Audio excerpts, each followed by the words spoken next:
अस्सलाम वालेकुम। ए देखो दोस्तों, ए आर्डर ते माशाल्लाह दाना बनाया वा।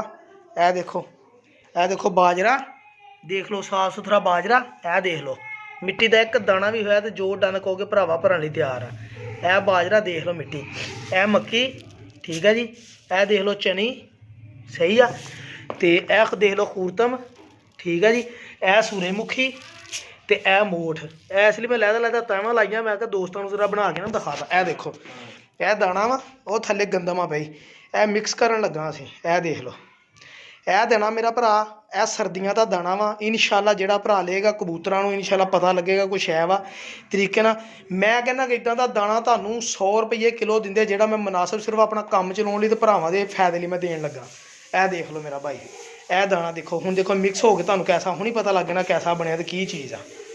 जे कोई भरा इदां दा दाना तुहानूं देगा तो भाई जो डन कहोगे भरन लई तैयार। ये 100 रुपये दाना दिंदे तो तुहाडा भरा सिर्फ वक्ती तौर पर तुहाडे लई 1 रुपया नहीं बचाउणा, पता नहीं पल्ले ही पैने इस हिसाब नाल ते मैं तुहानूं दे रहा, ठीक है। ए शौक करो ज़रा। ए देखो भाई जान, ए मिक्स होने तो बाद दाना ए देख लो। देखो हर चीज़ अलहदा अलहदा साफ तो नज़र, सारा मिक्स करने तो बाद भी है देखो दाना थल्ले जाएगा। तो ए मैं दिखाओ हाथ के उत्ते मिट्टी का एक दाना भी होवे तुहानूं। ए देख लो, ठीक है। ए देख लो, इन्हां हत्थां नाल भावें रोटी खा लो, कोई ज़रूरत नहीं मेरा भरा साकन दी। ए दाना बनाया मेरा भरा, इंशाल्लाह भरावां नूं पसंद भी आएगा।